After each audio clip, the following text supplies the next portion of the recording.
We continue now at the top of Daf Nun Beis Amud Aleph and Meseches Bava Basra. This is Bava Basra Daf 52a.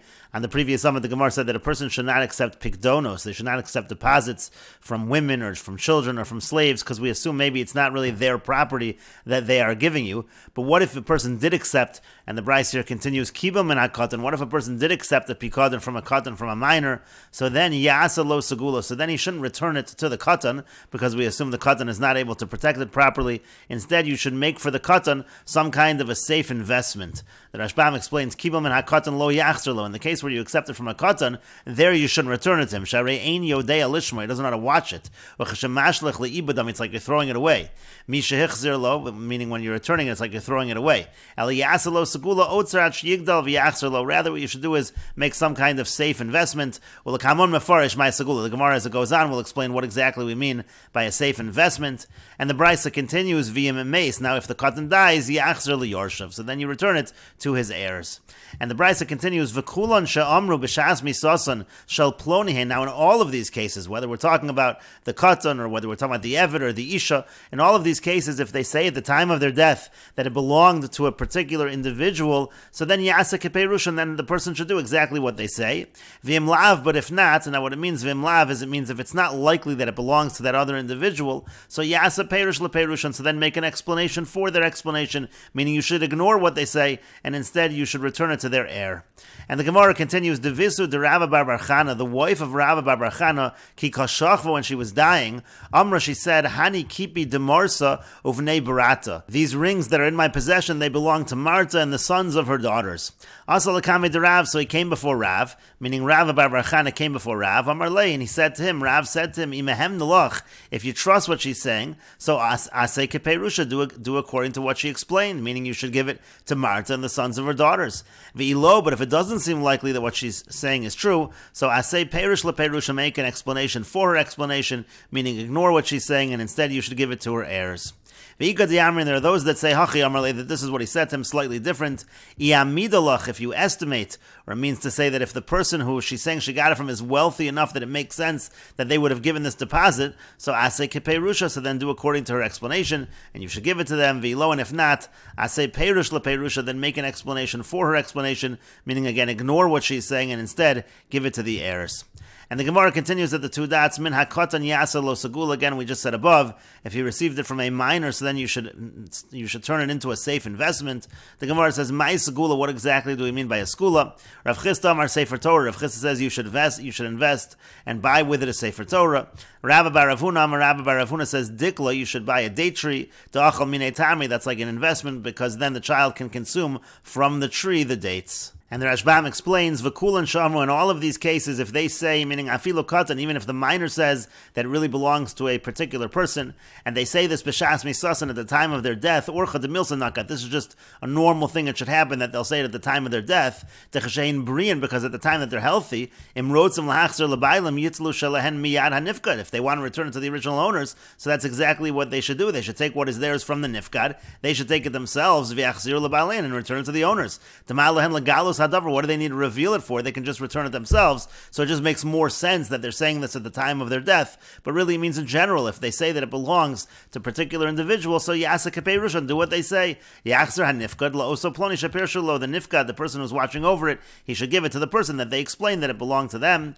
Vimla, but if not, yasa perish leperush, and make an explanation for their explanation, essentially meaning ignore them. Kilomar, what it means to say is, vimlo mehemen lahu nifkad, if the nifkad doesn't really believe, shapikad and shalo so plonio, that the bikonim belongs to that person, ela shel bailam shalahemu, but rather it belongs to their owner, meaning to say, let's say you're talking about the slave, it belongs to the owner of the slave, or let's say you're talking about the wife, it belongs to the husband of the wife, etc. Umitoch busha einam rotzim lomar shu shel bailam, but they don't want to, they're too embarrassed to say it belongs to their owners. Delodas chazku kegazlonim veganovim, then it's going to seem like they're thieves. So if that's the case, it seems like really it doesn't belong to this person that they're saying, it actually belongs to the person who essentially you would assume it belongs to. Again, talking about a child, it would be their parents. Talking about a slave, the master, etc. So yasa nifkad perish achar leperusha. So then the nifkad should make another explanation. He should essentially ignore what they're saying. Sheyachzer lebalei and shalelu. He should return it to their masters. V'lo lo soploni, not to the person they're identifying. V'chi agav namin b'samach bayuvda devisu de Rabba Bar Chana. We say similarly by the story of the wife of Rabba Bar Chana, as the Gemara goes on. And the Rashbam continues, the Marta, again, some say that Marta refers to a woman. The Rashbam, however, says, Shem Chacham Achav Shel Rabbi Chia. It's actually the name of the brother of Rabbi Chia, who was a Chacham. Kedamrin and Marta v'Aivo v'Chana of Rabbi Chia, like we say in the Gemara in Sanhedrin. Uvnei Brat, and the sons of his daughter, Shel Marta v'Shel B'nei Beso, the sons of the daughter of Marta, meaning the members of his household. And so then Rav said to Rav Bar Chani, Mehem Nalach Shelo Ganva Mimech Klum. If you believe her that she didn't steal anything from you, so then do what she says. But if not, I say Perish LePerusha, then make another explanation, Akev La'atzmecha, meaning keep it for yourself. She really took it from you. And then another version was Iyamidalach, means Osam Shiomeres Shehem Shalahem. Those people that she says it belongs to them, Imashirim, if they are wealthy, Urauyin, Lahafkid, Kipe, and there are people who would deposit such a thing as rings, Ushar Chafotzim, Asei Keperusha Vehechzirim Lahem. Then you should do what she says, and you should return it to them. And the Rashbam continues with a second explanation, Inami Ori, Amidalach Ishtacha Sheyesh La'oavim Shenasnu La'mamun. If you estimate that your wife has friends who would give her things, Amanash Shalo Yehelach and it would be on condition that you have no ownership over it, it's really hers. And she's giving it as a gift to her relatives from her own. So then, again, I say kiperusha. So then again, do what she says. And the Gemara then said that what's a segula? What is this investment? Sefer Torah. Says the Rashbam lilmod bo. It's a Sefer Torah to learn from. Hare peiros v'akaren kayim. You're getting fruits, and the principle remains. Or it could be a date tree. Da'achal mine hakatan tamri, that the katan can eat from there the dates v'akaren kayim. And again, the principle will remain. Avol beiskalo, but you shouldn't put it into business. Shema yera badvar takala v'tova, because maybe then it will be lost. And the Gemara continues at the two dots. The Mishnah said, "V'lo la'av b'nichsei haben, v'lo leben b'nichsei ha'av." A father cannot make a chazak in the son's property, and a son cannot make a chazak in the father's property. The idea is they essentially have permission to use that property, and therefore the fact that they're using it does not establish a chazaka. It doesn't indicate any ownership. And the Gemara says, Amar Rav Yosef says, Afilu chilku, even if they divide, if they separate, meaning even if the son no longer relies on the father, he has his own property, still, nevertheless, we say that the son and the father cannot make chazaka in each other's property. Amar Rava says, chalku lo, that if they separate, it's not true. If they separate, then they're considered to be separate, and they're able to make chazaka in each other's property. And the Gemara continues, Amar Rav Yirmiyah midifti, Rav Yirmiyah from Difti said, Avad Rav Papi uvda chalku lo, Rav Papi, he issued a ruling that if they divide, that's not the case, meaning if they separate, then we say they can make chazaka. Ki Rava, he was following the ruling of Rava.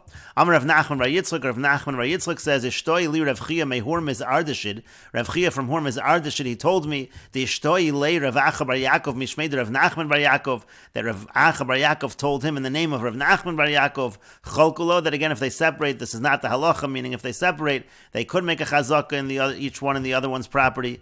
V'hilchasan, that's indeed the halacha, Cholkulo, that if they separate, then this is not the halacha, meaning in such a case of separation, they could make a chazaka in each other's property. Tanya Nami Hach, we have a brisa that says this as well, Ben Shacholak v'ishtosh and Esgarsha, if a son separates or the wife is divorced from the husband, Harein Kashar Kol Adam, they're like anybody else, and they can make a chazaka in each other's property. And the Gemara continues at the two dots. Itmar, it was stated, Echon min ha'achin shayanose v'nosem b'soch habayis. If one of the brothers is the one who takes care of all of the business of the household, meaning to say you have a situation where the father died, there's a bunch of brothers, and one of the brothers is the one who takes care of all the business. And there are some documents. Onos refers to documents of sale. Shtaros refers to documents of a loan, and they have his name on it, so it indicates that it really belongs to him, to this particular brother, but really there's no real proof that it belongs to the brother, because the brother is the one that's conducting the business on behalf of all of them. V'yamar shalihem, but this brother says, actually these documents really are mine. It's not shared property. Shenaflu li mi beis avi ima, they came to me from the house of the father of my mother. It's not a shared mother, it's a different mother. It's not a mother of the other brothers, and so therefore he's claiming these documents really indicate property that belongs solely to me, and it doesn't belong to all of these brothers. And so the Gemara says it's a machlokas amoraim. Amar Rav says, all of lahavi raya, this brother, he has to bring evidence that it really is solely his. Otherwise, we assume that it's shared property. Ushmuel Amar Shmuel says the opposite, al ha'achin lahavi raya. It's the brothers who have to bring the evidence. The document says that it's really this particular brothers, and therefore if the brothers want to claim that they have a share, they have to bring the evidence. And the Gemara continues, Amar Shmuel says, Modali Abba would admit to me, Abba is a reference to Rav would admit to me, she'im meis, that let's say this particular brother who was handling all of the business, let's say he dies, and so now it's an argument between the brothers and his heir, so then al ha'achin lahavi raya, then Rav would admit that now the brothers are the ones that have to bring evidence because we would make the claim on behalf of the orphans. The Gemara continues, Ma'askefla Rapapa asks on that, Klum taninan lahu liyasmi midi delotoan lahu avun, can we make a claim on behalf of orphans, something that their father's not even able to claim, meaning if the father, this brother, was alive, he wouldn't be able to make such a claim. Now we're able to make such a claim on behalf of the orphans. V'harava apik zuga desarbala, v'sifra dagarata miyasmi below raya. But Rava took away a pair of scissors that are used for cutting garments, and a sefer of agarata, he took that away from orphans below raya, with no evidence. By things, these are things that are generally lent out or rented, meaning to say, generally when you have something in your possession, that is an indication that you are the owner, but by things that are just generally lent out or rented out, we say that's no indication of ownership. And Rava said this situation, these were things that were normally lent or rented out, that these Yisomim, these orphans had, and somebody came along and claimed it really was his, it was being lent or rented out. So Rava said, yes, we're going to take it away from the orphans, and we're not going to make a claim on their behalf, and we will continue with this discussion in the next video on Daf Nun Beis Amud Beis.